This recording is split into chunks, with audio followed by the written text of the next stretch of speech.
Alors, bonsoir. Mon nom est Brigitte Caron. Je suis la coordonnatrice régionale de la Société canadienne de la CBP pour le Québec. Nous sommes un groupe de soutien pour les patients atteints de la CBP ainsi que leurs familles. Notre groupe est un organisme de bienfaisance enregistré, entièrement géré par des bénévoles, dont plusieurs sont atteints de la CBP, comme moi. J'aimerais remercier tous ceux qui ont fait des dons afin de supporter tous nos programmes à travers l'année et j'aimerais souligner notre reconnaissance à nos commanditaires, Intercept Pharmaceuticals et Cimobé Thérapeutique. Ce soir, notre présentateur invité est le Dr Marc Deschênes. Il nous parlera de la compréhension de la CBP et la COVID-19. Le Dr Deschênes est spécialiste en hépatologie et en transplantation du foie à l'hôpital Royal Victoria de Montréal et est professeur associé à la Faculté de médecine et sciences santé de l'Université McGill. Bienvenue, Dr Deschênes. Alors, je vous cède donc la parole pour votre présentation. OK. Bon, merci pour l'invitation. Je vais essayer de partager ma diapo. Est-ce que vous les voyez? Oui. Oui. Okay. Ouais. Bon, je remercie les organisateurs de m'avoir invité. Et en effet, je suis un hépatologue à Montréal, au Centre universitaire de santé McGill. Puis on m'a demandé de parler, je crois, d'un sujet qui est très chaud ces temps-ci, non seulement la CBP, mais dans l'ère COVID. Je n'ai pas de conflit d'intérêt, c'est-à-dire que je n'ai pas d'affiliation financière avec aucune des compagnies dont les produits vont être représentés, là. Donc, les objectifs, ça c'est ma diapo pour parler du futur. On devrait-tu l'enlever du reverse? Donc, juste brièvement, on va revoir la pathogénèse de la CBP, son histoire naturelle et l'impact des traitements. Pour après ça, essayer d'apprécier l'impact que le COVID peut avoir sur le foie. Et puis, le gros sujet, les vaccins, puis essayer de donner un petit peu un aperçu où on s'en va. Donc, la CBP est une maladie qu'on voit de type auto-immune, c'est-à-dire que le système immunitaire se tourne vers les petits canaux biliaires. Chez des gens qui auraient une prédisposition génétique à ça, puis à un moment donné, il y a quelque chose d'environnemental qui déclenche le mécanisme. Puis là, il commence à avoir une attaque de type auto-immune sur les petits canaux biliaires, qui sont dans le fond les plus petits canaux qui représentent la plomberie du foie pour drainer la bile. Puis une fois qu'on a cette blessure-là au petit canaux biliaire, il y a une enzyme qui est faite à ce niveau-là, qui est relâchée dans le sang, qui s'appelle la phosphatase alcaline. Puis ça devient élevé. On peut mesurer ça dans le sang, une phosphatase alcaline élevée. Quand le dommage persiste, ben là, les petits canaux biliaires deviennent réellement abîmés, ne fonctionnent plus. Il y a une rétention de bile et d'acide biliaire dans le parenchyme, dans le tissu du foie. Puis ça commence à abîmer le tissu du foie. Puis ça commence à se manifester par des élévations de d'autres enzymes. Encore une fois, c'est des protéines faites par les cellules du foie, c'est normal, mais là, sont relâchées encore en plus grande quantité dans le sang, qu'on appelle AST, ALT. Puis si on regarde au microscope, bon, on voit qu'il y a du dommage, là, il y a de la nécrose, puis il y a de l'inflammation au niveau du tissu du foie. Un des tests diagnostiques, c'est la présence d'anticorps contre les mitochondries, qui sont des organelles dans les cellules du foie. Et puis, ça n'a pas l'air d'être juste un test diagnostique, ça a l'air, en gros, à faire partie de la pathogénèse, la cause du dommage du foie. Donc, ce qu'on va voir, c'est des patients qui ont des tests de foie avec des enzymes élevées, particulièrement la phosphatase alcaline, et des antimitochondries, on les appelle AMA positifs. Je vous montre un petit cartoon de ce qui a de l'air le foie au niveau microscopique pour vous aider un petit peu à comprendre le reste de l'histoire tout à l'heure. Donc, essentiellement, quand on regarde au microscope, là, on voit des colonnes de cellules du foie, on les appelle les hépatocytes. Et puis, le sang arrive, bien, il peut arriver du cœur, riche en oxygène, par une petite artère. Puis, il peut arriver des nutriments, sont livrés au foie par la veine porte. qui sont livrés par le tube digestif. Donc, il y a deux types de circulation, une qui est systémique, qui vient du cœur, puis l'autre qui vient du tube digestif. Ces sangs-là se mélangent et traversent le foie. Et puis, un échange là, avec les cellules du foie et le sang. Le foie étant comme une grosse manufacture. Là. À l'inverse, les hépatocytes, les cellules du foie, eux, font de la bile, puis la bile passe par des petits canaux, puis c'est livré ici, dans les petites ductules du foie. Ils sont les plus petits canaux qu'on peut reconnaître, qui représentent la fameuse plomberie là, qui draine la bile, puis qui l'amène dans les intestins. Et puis, comme on a dit tout à l'heure, le problème, c'est une attaque de type auto-immune de ces petits canaux-là. Donc, on voit le dommage qui se passe à ce niveau-là. On appelle cet espace-là, là, cet endroit-là, où il y a les petits canaux biliaires puis les vaisseaux sanguins, on appelle ça l'espace porte. Donc, c'est là qu'on a tendance à avoir de dommages. Puis effectivement, quand on regarde au microscope, c'est ça qu'on voit un petit canal biliaire ici. Puis ça, c'est du parenchyme de foie normal. Vous pouvez voir ici comment c'est bleu. Il y a de l'inflammation, puis il y a du dommage au niveau des canaux biliaires à ce niveau-là. Ça, c'est la lésion qu'on voit au microscope dans la CBP. Et puis, ça devient plus avancé. Bien, là, il commence à avoir une destruction du petit canal biliaire. Ici, on le voyait tout beau et rond. Là, ici, il commence à changer de forme. Et puis, à un moment donné, ça peut disparaître, puis il y a plus d'inflammation dans le foie. Il peut se faire des genres de cicatrices qu'on appelle des granulomes. Là. Et puis, à l'externe, ça progresse, puis il y a de plus en plus de cicatrices. Et puis, on a l'impression ici que c'est rond. C'est comme un genre de nodule qu'on appelle de régénération, avec des grosses bandes de cicatrices ou de fibrose. Ça commence à approcher ce qu'on appelle la cirrhose. Et effectivement, quand on regarde la progression de la maladie, on a les espaces portes. Au début, il y a des cicatrices qui sont contraintes à l'espace porte. Après ça, ça commence à sortir. Il commence à avoir des liens entre les espaces portes. Puis à un moment donné, on aboutit avec des nodules puis une cirrhose. Puis si on prend des pressions dans le foie, on peut prendre la pression dans le foie de la même manière qu'on peut prendre une pression dans le bras là, pour l'hypertension artérielle, bien là, on peut mesurer, voir s'il y a de l'hypertension portale qui se rapporte à la veine porte du foie. Et puis, plus il y a une progression des cicatrices, plus on progresse vers la cirrhose, plus il y a une augmentation de la veine porte. La normale étant moins que 5, puis on commence à avoir des complications au 10. Puis avec ça, il y a une bonne corrélation avec ce cheminement-là, puis la progression des pressions et le développement des complications. À un moment donné, il peut se développer des vaisseaux aberrants qu'on appelle des varices, qui peuvent, en bout de ligne, causer des hémorragies.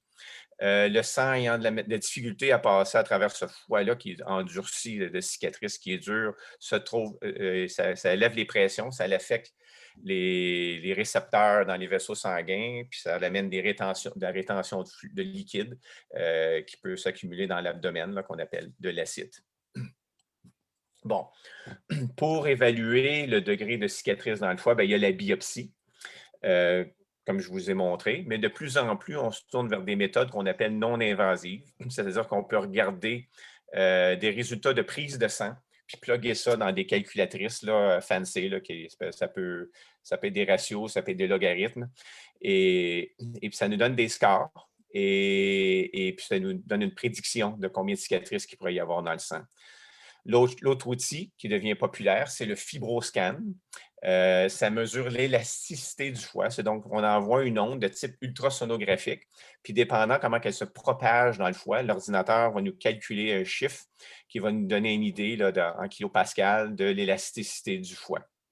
Ça, c'est un outil qui a été maintenant validé puis qu'on utilise de plus en plus dans le suivi des patients qui ont la CBP. Une fois qu'il y a une cirrhose, bien là, on essaie de prognostiquer en fonction de la fonction du foie. Puis le foie, j'ai dit tout à l'heure, c'est comme une grosse manufacture qui élimine des produits, qui en fait d'autres. Donc, les outils les plus utilisés sont un score qui s'appelle Child-Pugh. Ça n'a rien à voir avec la pédiatrie. C'était le nom du monsieur. Il y a une erreur d'orthographe ici. C'est Child sans S. C'est basé sur 5 variables. La bilirubine, comment elle a été éliminée. Les facteurs de coagulation, le foie joue un rôle important dans la coagulation. L'albumine, qui est la protéine la plus importante faite par le foie. Les complications, la sévérité de l'acide ou une complication de la confusion qui peut venir dans l'extrême d'une cirrhose, donc on appelle l'encéphalopathie hépatique. On score ces 5 variables-là avec des scores de 1 à 3, 1 étant normal, 3 le plus anormal. Donc, on aboutit 5 variables avec un score entre 5 et 15 points. Puis, on classifie les patients comme classe A, B ou C, un petit peu comme à l'école, il n'y a pas de D ici. A, les meilleurs sont la fonction est normale. C, on devrait penser à une transplantation du foie. Une autre manière de prognostiquer la survie des patients qui ont une cirrhose, c'est le fameux score de MELD, dont beaucoup de gens ont entendu parler. C'est la priorité qu'on donne pour la liste d'attente de greffe. Le MELD, Model for End-Stage Liver Disease, c'est ça l'abréviation. Essentiellement, c'est basé sur des variables similaires, là, le bilirubine, la coagulation. Ici, il n'y a pas d'acide, donc c'est reflété par la fonction rénale puis le sodium.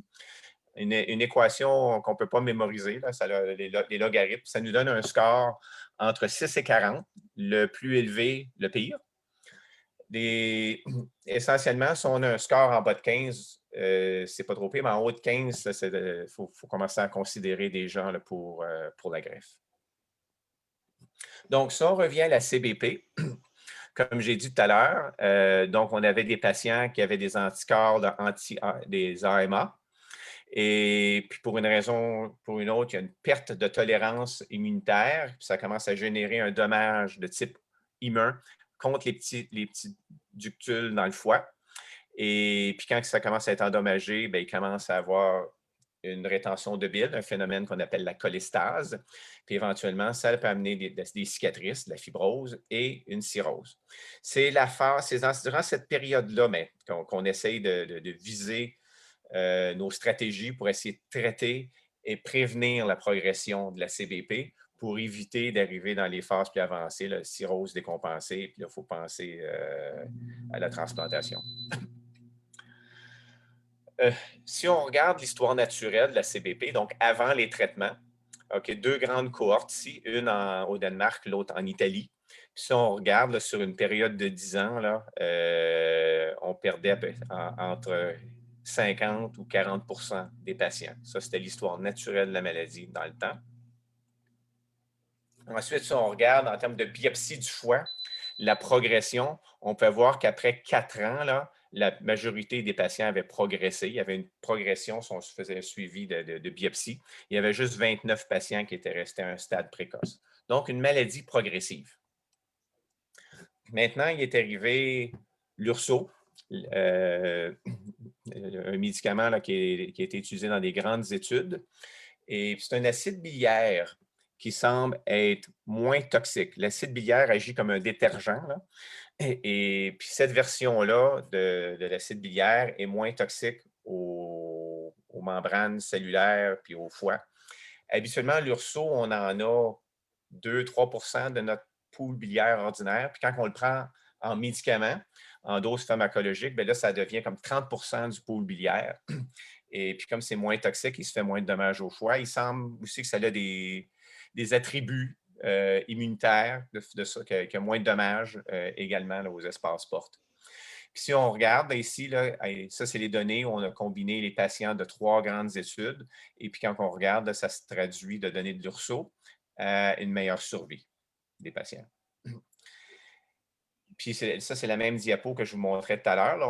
On voyait qu'il y avait une progression là, de l'histologie, de la biopsie du foie, là, ça se détériorait. Bien, les patients qui ont pris de l'URSO, dans ces études-là, on voit qu'il y a moins de détérioration. Ça, c'était des études des années 90, mais dans le fond, on voit que ça s'est traduit également dans le futur. La fameuse phosphatase alcaline, l'enzyme que je parlais, l'enzyme du foie qui devient élevée quand il y a une blessure au canaux biliaire. Bien, si on arrive à l'améliorer de sorte qu'elle est moins que 2 fois la limite supérieure de la normale, on améliore la survie. La bilirubine, qui est un pigment là, qui est éliminé par le foie, si on le normalise, on améliore la survie. Et puis ici, dans cette étude-là, il nous disait sur 10 ans, là, la mortalité sans transplantation devenait 77 % comparativement à 62 % pour les patients là, qui n'avaient pas eu cet effet bénéfique-là. À vrai dire, on sait aujourd'hui que le 20 % des patients qui normalisent leur phosphatase alcaline, donc pas juste améliorer, normaliser phosphatase alcaline et bilirubine, ces gens-là ont une espérance de vie là, quasi normale. Donc, l'effet de l'URSO, pour les gens qui ont une réponse complète, c'est-à-dire une amélioration, pas nécessairement une normalisation, mais une amélioration des paramètres dont je parlais, là. OK, on voit que ces patients-là ont une meilleure survie que ceux qui n'ont pas cette amélioration-là. Mais c'est quand même, dans les deux cas, une amélioration par rapport aux gens qui ne sont pas traités. Donc, on recommande que tout le monde qui le peuvent prenne de l'URSO. Donc, les gens qui ont une amélioration, il y a différents critères là, pour c'est quoi une amélioration, mais absolument, c'est un degré d'amélioration de la phosphatase alcaline et de la bilirubine. Les gens qui atteignent ça, selon différentes définitions, c'est à peu près 60 de la population. Donc, il y a 30 à 40 qui sont des non-répondeurs. Puis, ce qui nous aide aujourd'hui, parce qu'on a passé quasiment 20 quelques années sans avoir rien à offrir pour ces patients-là, c'est l'arrivée de nouveaux types de médicaments là, qui touchent les récepteurs à l'intérieur des cellules puis affectent la production d'acide biliaire. Dans une première étude publiée en 2016, puis ça a été approuvé depuis, l'acide obéticolique avait été démontré que ça, c'était des patients ici qui étaient des non-répondeurs à l'URSO. Puis en bout de ligne, on a 46-47 des patients qu'on convertissait en répondeurs. Donc, une amélioration de la phosphatase alcaline et bilirubine.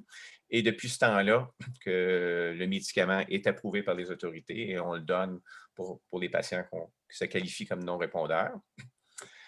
Après ça, en 2018, il est arrivé un autre médicament qui affecte un autre récepteur à l'intérieur des noyaux, le bisafibrate, qui est, dans le fond, pas approuvé pour cette utilisation-là dans la CBP. C'est plus un médicament pour traiter des lipides élevés. Mais effectivement, c'est donner ça, encore une fois, à un groupe de patients qui étaient non répondeurs.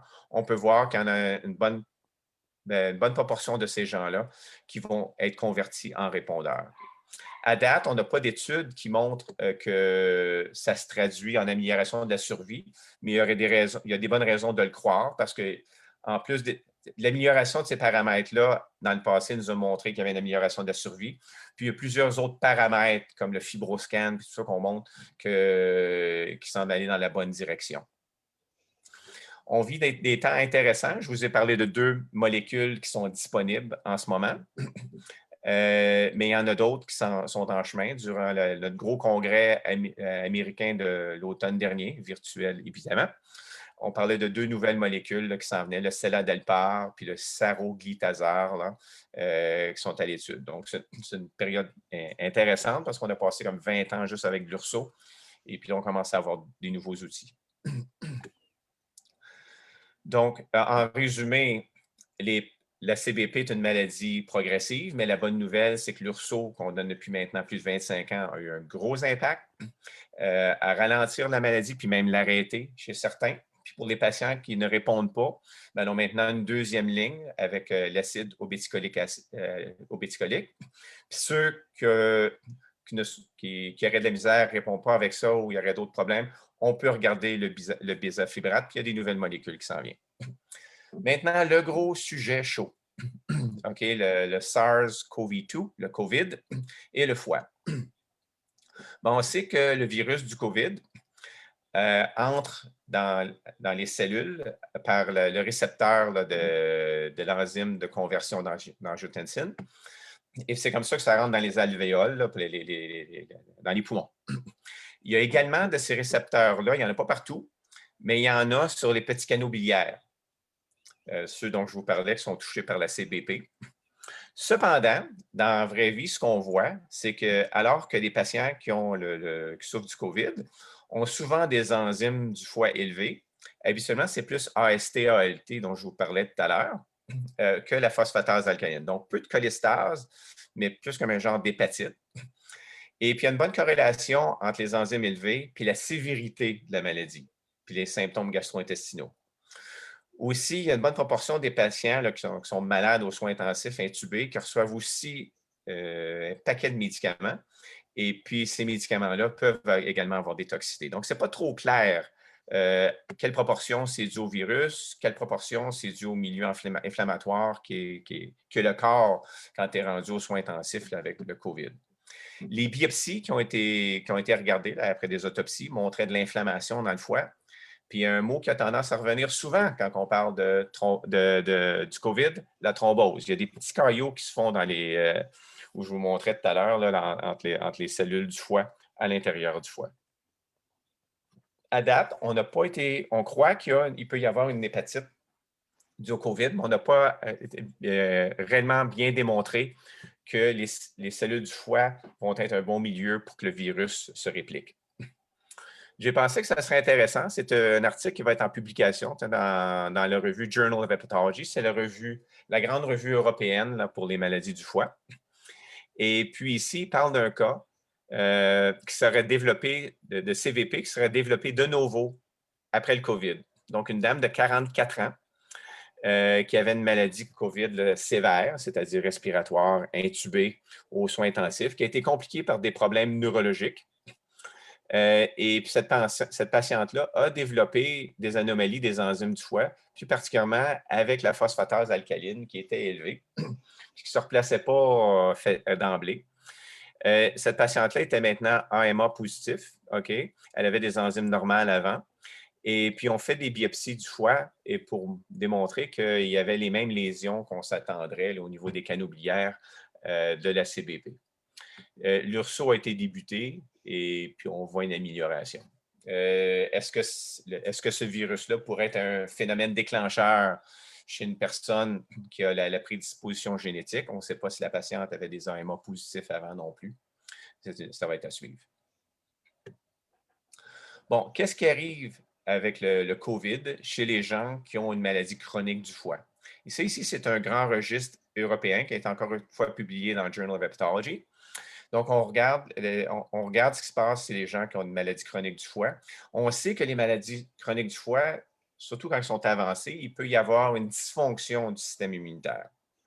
Donc, ici, on regarde des patients dans 130 centres, dans 29 pays, 745 patients, donc c'est quand même beaucoup, avec une maladie chronique du foie, qui ont une maladie clinique là, avec le SARS-CoV-2. Et puis, ce qui ressort de cette banque de données-là, c'est que les patients qui ont une cirrhose, la cirrhose représente un risque particulier de mortalité quand on attrape le COVID, et particulièrement chez ceux qui abusent de l'alcool. C'est vrai que les patients qui ont une cirrhose, la cirrhose peut monter des signes de décompensation une fois qu'ils ont le COVID, mais les mortalités sont respiratoires.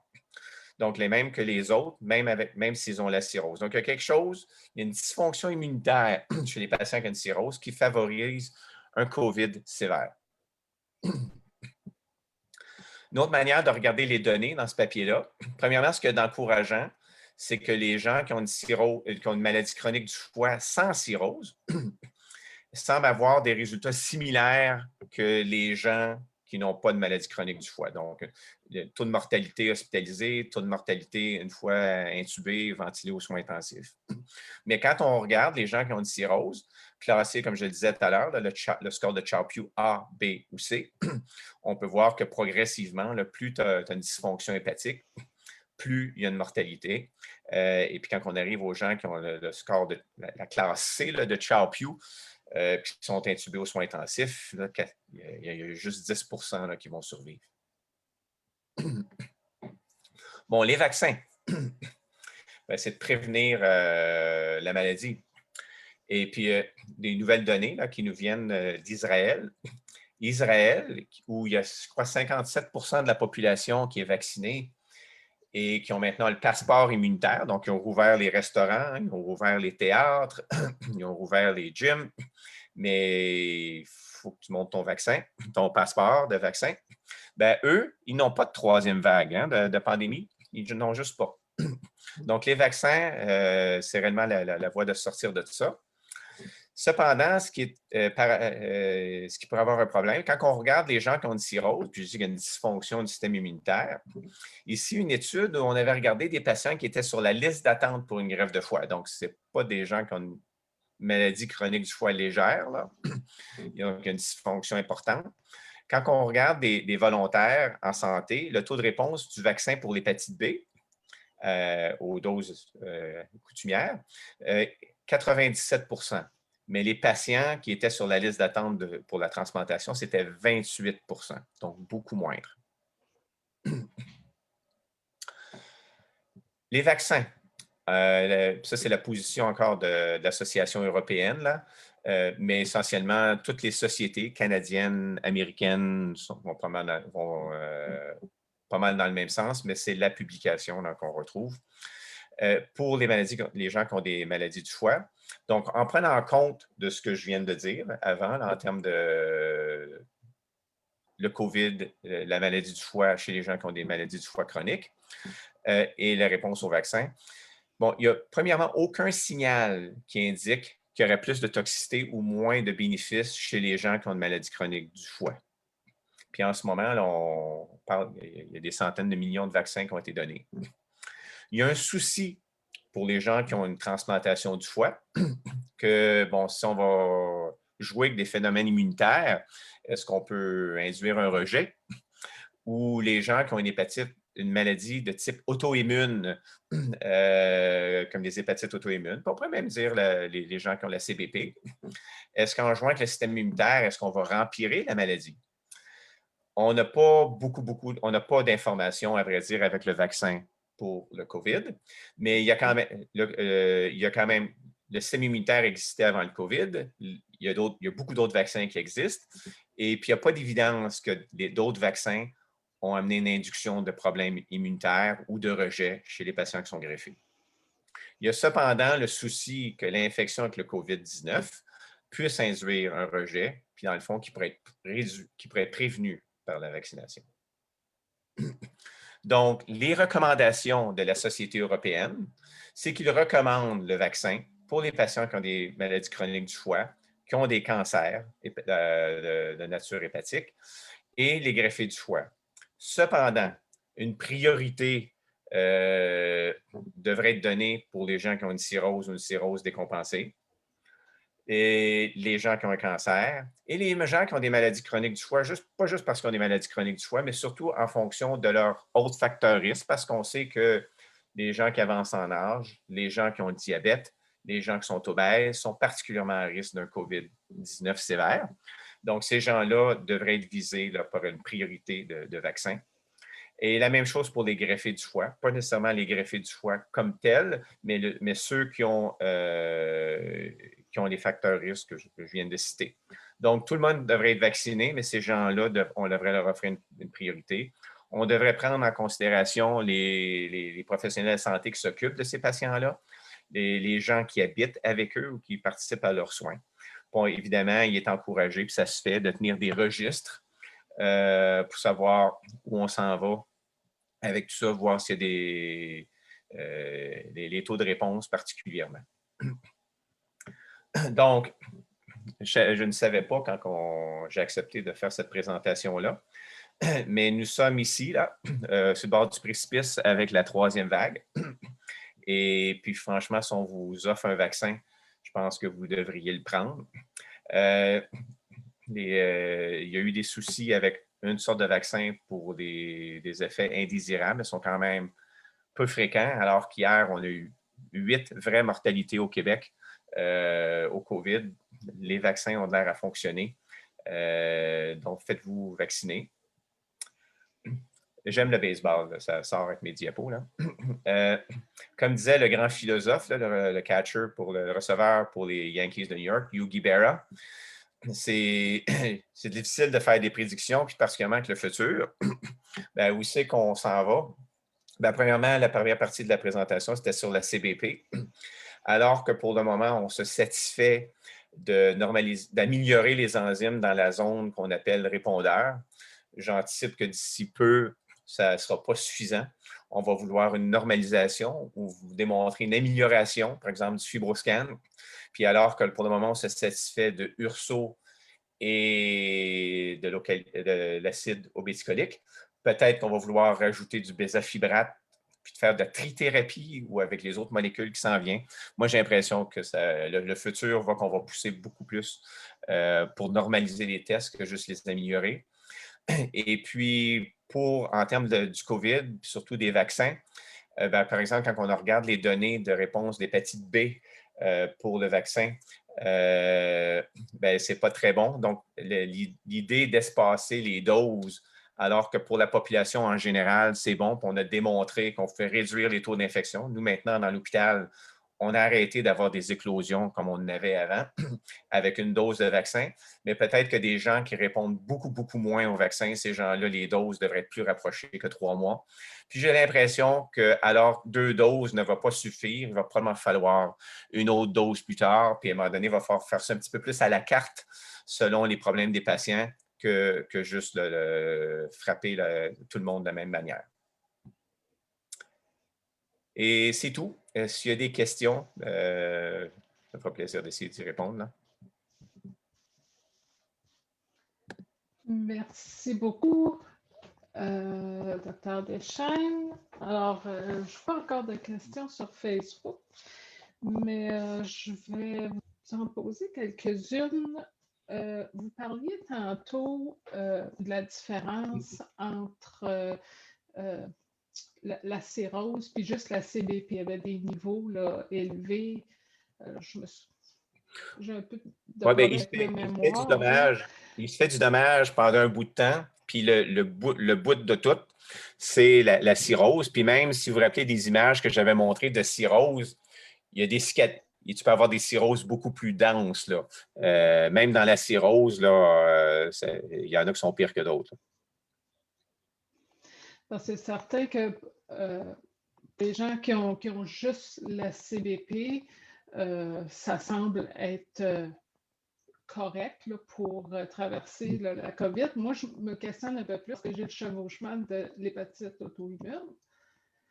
Alors, est-ce que ça se rapproche plus du danger de la cirrhose au COVID ou est-ce qu'il n'y a pas plus de danger pour la maladie, le COVID? Là? On croit que les gens qui ont des maladies chroniques du foie, que l'hépatite auto-immune, que ce soit la CBP, que le risque n'est pas plus que les autres. Je vais dire qu'est-ce que ça veut dire dans 2 secondes avec la 3e vague et les variants. Là. Les gens qui ont la CBP semblent passer au travers, moyennant qui n'ont pas de cirrhose, comme des gens qui n'ont pas de maladie du foie. Puis moyennant qui n'ont pas les facteurs risques, là, âge, obésité, diabète, puis alcool. Les gens qui ont l'hépatite auto-immune ne sont pas plus sujets, mais pour une raison ou pour une autre. Certains médicaments immunomodulateurs, immunosuppresseurs, semblent les aider. Comme par exemple les greffés du foie qui prennent du tacrolimus, ils semblent avoir une maladie moins sévère. Il y a certains médicaments, là, c'est pas clair, encore une fois, ça fait des registres qu'ils regardent, le mycophénolate. Ça, peut-être que ça rempire, en tout cas en termes de symptômes digestifs. Les gens ont plus de diarrhée et de crampes, ces affaires-là. Donc, c'est ce qu'on connaît en ce moment. C'est pour ça que quelqu'un qui a une hépatite auto-immune, qui prend des immunomodulateurs, on n'a pas tendance à toucher à l'immunosuppression quand ils arrivent. À moins qu'ils aient beaucoup de symptômes digestifs, là, que ce soit le mycophénolate, peut-être qu'on va réduire ça. Là. Mais en gros, non. Le gros facteur semble être la cirrhose dans la survenue, là, ce qui va arriver de cette infection-là, puis la mortalité. OK. Quel pourcentage de protection est-ce qu'un patient ayant une maladie de la CBP, après un seul vaccin, par exemple, est-ce qu'on le sait-tu, quelle sorte de protection on a ou s'il faut vraiment attendre 2 doses? Ben, on ne le sait pas. Il n'y a personne qui le sait. Comme moi, j'ai reçu une dose au mois de janvier. J'étais ces étages COVID, puis j'ai été vacciné. J'ai reçu une dose, puis j'attends la 2e dose d'arriver dans les prochaines semaines. Et puis, quand ça se produisait, on avait un peu peur parce que dans les études, ça parlait d'une dose 3 semaines après, 4 semaines après. Mais quand même, encore une fois, l'être humain n'a pas été inventé avec le COVID, puis son système immunitaire non plus. Donc, on sait quand on donne d'autres vaccins que ce n'est pas après 21 jours, ça tombe puis il n'y a plus rien. Ça dure pendant plusieurs. Puis à vrai dire, le gamble a payé parce que dans le fond, on voit qu'il y a une réduction comme nous, à l'hôpital. Nous sommes tous des gens vaccinés une dose. Il n'y en a pas qui sont 2 doses.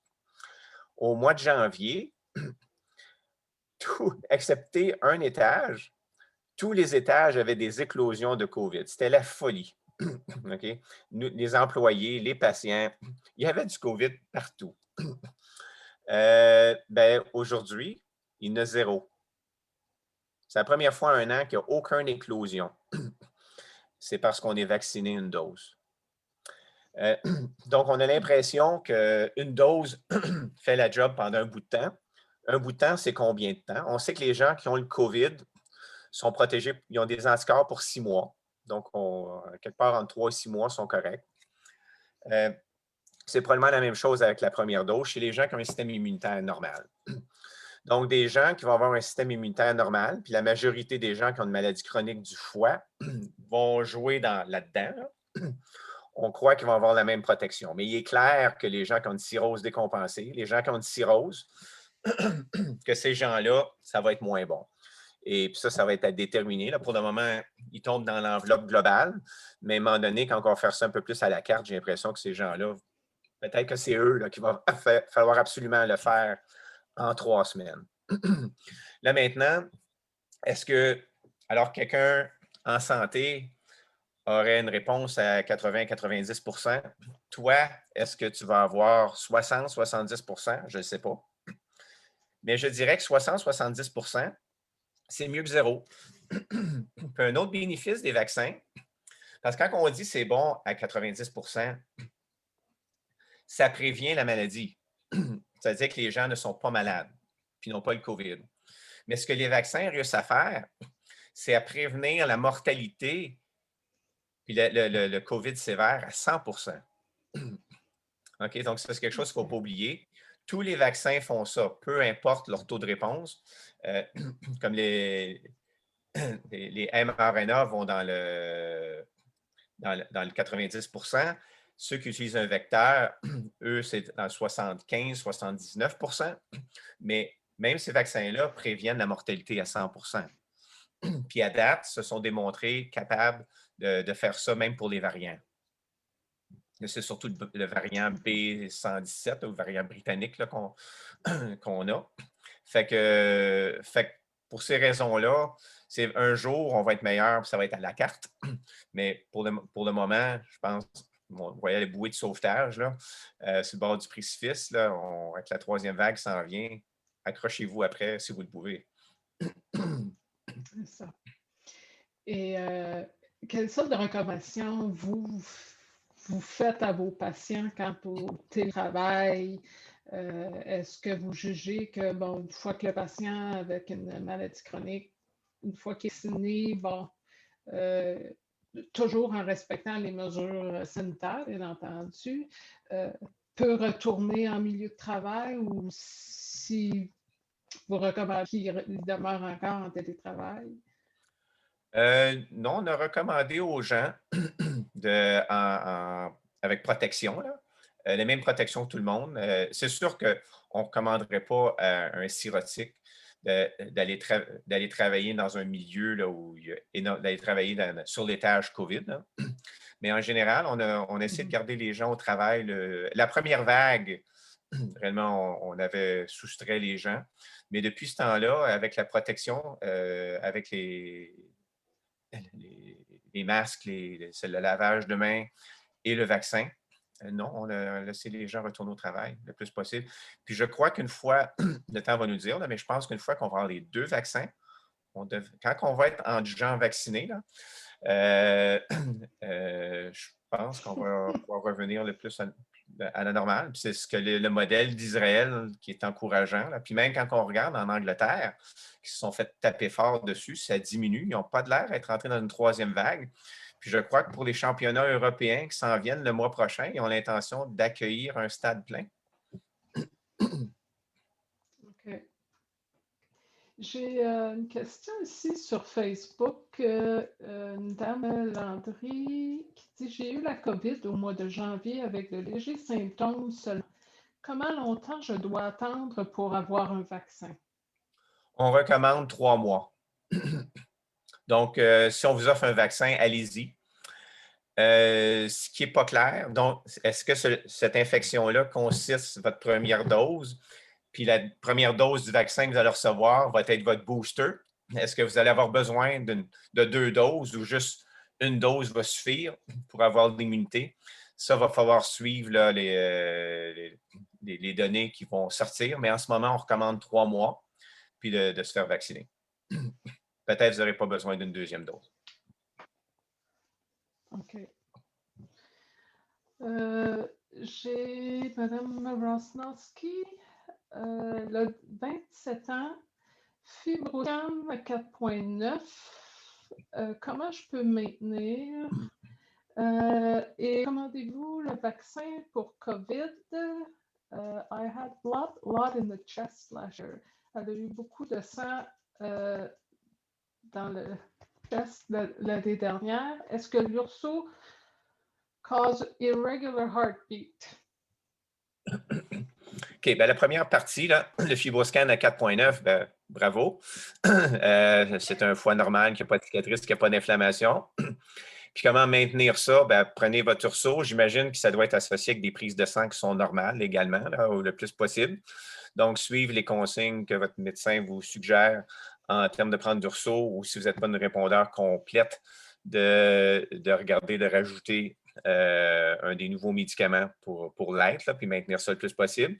Puis sinon, ben, ça va être surtout de faire les autres choses, de bien vivre, faire de l'exercice, pas développer un foie gras, pas trop prendre d'alcool, des choses pour maintenir votre foie comme tout le monde.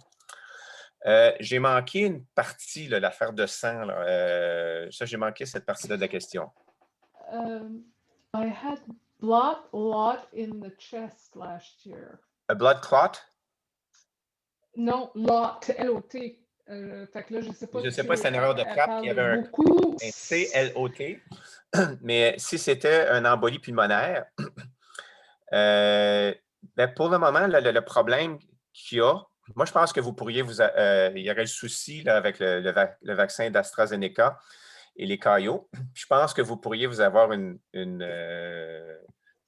exemption pour ne pas l'avoir.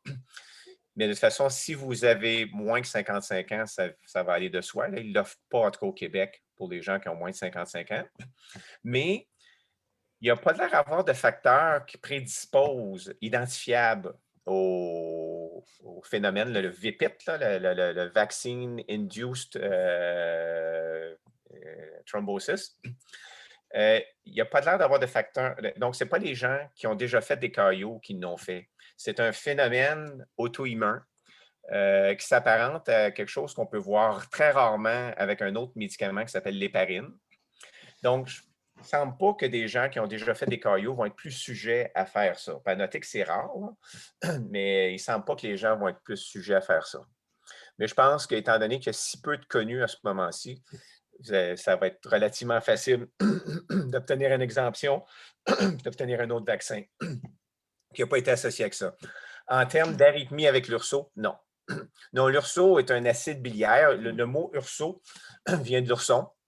L'ourson noir chinois. On a arrêté de tuer des ours noirs chinois. On le fait en laboratoire maintenant, mais ça s'apparente aux produits naturels, même qu'il y a des petits cousins de l'urso qu'on peut retrouver sur les étagères de produits naturels en Europe. Là, non, ça ne fait pas ça.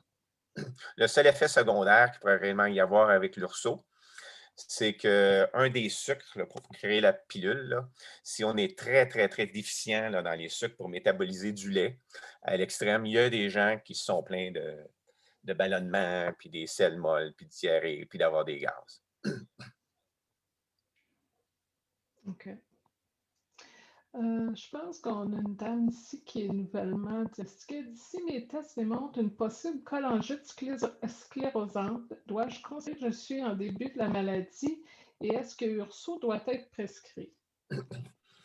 OK. La cholangite sclérosante est une autre condition du foie que la CBP. Donc, ce que j'ai dit, ça ne tenait pas.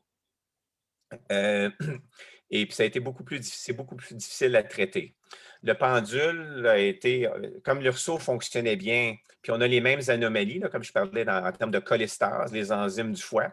puis c'est d'autres canaux biliaires que les petits canaux biliaires de la CBP qui sont touchés. Mais comme les anomalies semblaient s'apparenter, il y a eu tendance à donner de l'urso.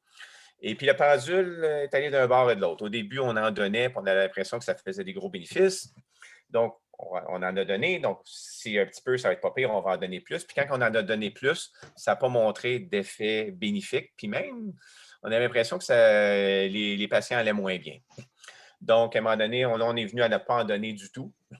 Évidemment, il y a aussi le fait que chez les gens qui ont la cholangite sclérosante, également, l'amélioration de la phosphatase alcaline semble être associée à des meilleurs outcomes en bout de ligne. Donc là, le pendule revient un petit peu plus dans le milieu. On a recommencé à en donner, mais pas à des doses faramineuses comme on en donnait avant. Mais à noter que ça n'a pas été démontré encore d'aider. Il y a plusieurs études, ça aussi c'est encourageant parce que la CBP, ça a été l'enfant pauvre pendant longtemps. Là. Il n'y avait aucune étude, aucune molécule d'essayer.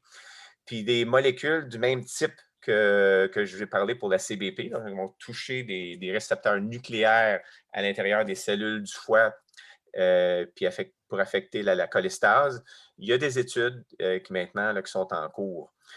Donc, il y a plusieurs centres universitaires là, à travers le monde là, qui ont des études à cet effet-là pour les gens qui veulent y participer. Les résultats préliminaires sont encourageants en termes d'amélioration de tests. Là. Mais c'est difficile, ça prend du temps pour accumuler les données parce que c'est des maladies qui progressent sur tellement d'années. OK. Moi, j'ai une question. Quand on parle, bon, il faut faire de l'exercice, il faut bien manger. Bon, c'est sûr que, bon, en télétravail, je pense qu'un peu tout le monde a pris du poids. Puis, bon, les gens qui ont la CBP, des fois, c'est un petit peu plus difficile de faire de l'exercice. Parce que, bon, on tombe dans de la fatigue, bon, on a un petit peu plus de misère si on fait un peu d'exercice, à finir notre journée, parce que, bon, est-ce on proscrit, mettons, quelqu'un voudrait suivre un régime. Est-ce que c'est proscrit des régimes, tu sais, genre keto, là, qu'on voit passer souvent Ouais, il n'y a pas pour de essayer de données. revenir peut-être à un... Il n'y a pas de données. Ouais. Les diètes sont étudiées, surtout dans le contexte de la maladie du foie gras, la stéatohépatite.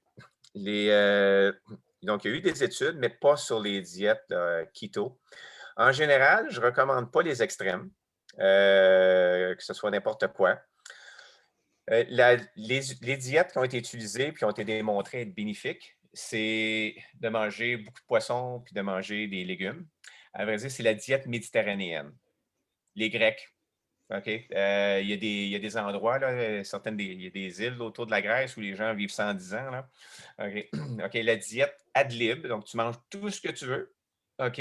Mais dans ces groupes-là, donc peu de viande, du poisson, beaucoup de fruits et végétaux. La diète grecque, moins la moussaka puis le pasticcio, là, qui sont délicieux. Ensuite, il y a une étude qui montrait que le thé vert, le thé chinois, là, il peut avoir des choses bénéfiques là-dedans également. OK, c'est intéressant. Et tout à l'heure, je parlais de l'exercice, pas la diète. L'exercice semble faire des bienfaits. Les patients, par exemple, qui ont eu l'hépatite C, qui ont une cirrhose, l'hépatite C guérie, on doit les continuer à les suivre pour le cancer du foie. Les patients qui ont le NASH, puis qui ont une cirrhose, on doit continuer à les suivre pour un cancer du foie. Les gens qui font de l'exercice, qui ont une cirrhose, ont moins de cancer du foie que les gens qui ne font pas d'exercice. OK. Donc, pour les gens, parce que j'entends des témoignages de gens de notre petit réseau francophone qui disent ah ben je trouve ça plus difficile parce que justement j'ai beaucoup de fatigue ou des douleurs articulaires ou qu'importe là, différents Il faut faire nos symptômes. exercices avant 8 heures maintenant. Alors, c'est de y aller à petite dose, j'imagine, plusieurs fois dans la journée. C'est sûr qu'on voit les athlètes professionnels, là, Usain Bolt, mais si vous ne faites rien, si vous en faites un petit peu aujourd'hui, ben, c'est mieux qu'hier. Chaque calorie brûlée, c'est mieux que chaque calorie pas brûlée. Vous pouvez marcher, je ne sais pas s'il y a des escaliers chez vous ou au travail. Faites-les des escaliers. C'est un gym à votre portée. Ça peut être plate, là, mais on peut avoir des podcasts, il y a toutes sortes d'affaires qu'on peut écouter pendant qu'on fait ça. C'est sûr que c'est plus le fun de faire des belles choses dans la nature, mais de ce temps-ci, c'est un petit peu difficile. Mais si vous faites une petite affaire de plus, OK, ça va. Chaque calorie brûlée, c'est quelque chose. Effectivement. Puis plus on en fait, Euh, plus on a de l'énergie. En fait, c'est ce que j'ai remarqué, moi, à un moment donné, que je sens la fatigue. Je me suis poussée, je suis allée, puis en revanche, on disait j'avais un petit regain d'énergie plus qu'avant que je fasse. Donc, des fois, il faut se parler fort un petit Mais, peu. mais le gras qu'on a, là, c'est pas une roche, là, c'est un tissu vivant. Ce tissu adipeux-là, c'est un organe qui devient bien développé quand on a plus de tissu adipeux, puis il fait des hormones. Ces hormones-là encouragent plus de gras, plus de manger, puis encouragent à se sentir moche. Fait que quand cet organe-là rapetisse, ben, ces effets-là s'en vont. OK. OK. Je vais juste regarder quelle heure est-il. On a-tu d'autres questions? Moi, je n'ai pas vraiment d'autres questions, à part peut-être s'il y a des nouvelles personnes qui sont nouvellement diagnostiquées, quelles seraient les questions qu'elles devraient poser à son spécialiste, là, tu sais, qui veut savoir là, comment naviguer là-dedans, là, Donc, le avec patient l'annonce de la CBP. Je pense que l'affaire importante, c'est se faire expliquer, de comprendre l'histoire naturelle. Un des problèmes, je pense, quand tu te fais diagnostiquer avec ça, c'est que tu te fais donner beaucoup d'informations tout d'un coup. C'est quand tu sors, et là, moi, je recommanderais peut-être d'y aller 2 personnes, euh, 2 têtes, là, puis il va y en avoir une qui va être un petit peu plus cool que l'autre. Je pense que les gens peuvent s'aider par rapport à ça. Il y a d'autres sources d'informations après, comme regarder le site web de la Fondation canadienne du foie. Moi, ce que je leur suggérerais, c'est d'écouter et puis peut-être s'assurer qu'il y a un forum de retour après. Puis absolument, c'est souvent là qu'il y a beaucoup plus de questions précises parce que là, ils ont digéré ça. Et puis là, ils vont demander des questions un petit peu plus précises. Mais je pense que l'idée, c'est surtout de comprendre l'histoire naturelle. Moi, absolument, quand je parle de la CBP, je parle de la bonne et de la mauvaise nouvelle. La mauvaise nouvelle, c'est une maladie pour la majorité progressive, mais la bonne nouvelle, c'est que c'est lent. La plupart des gens aujourd'hui, les tests de foie font beaucoup partie de la routine des médecins de famille. Donc, la plupart du temps, le diagnostic se fait sans que ça soit trop avancé. Ça arrive là, des fois que la première présentation, c'est la cirrhose, mais c'est quand même encourageant. Il n'y a rien qu'on peut faire pour enlever le petit nuage gris qui est au-dessus de la tête d'un patient qui a une maladie chronique, mais c'est quand même rassurant qu'il te reste du temps. Là. OK, c'est une maladie qui va progresser sur des années, sinon des décennies. Puis là, après ça, ben, il y a l'URSO puis les médicaments qui s'en viennent. Mais je pense que ça serait surtout ça, là, comprendre l'histoire naturelle, puis se donner une possibilité de retour, parce que je pense que la plupart des questions viennent après. Tu dis à la personne seule, elle en parle à la famille, puis là, ils reviennent avec la famille, puis là, les questions. Là, c'est plus, surtout là, la séance d'information, ce qui est normal. OK. Oui, oui, absolument.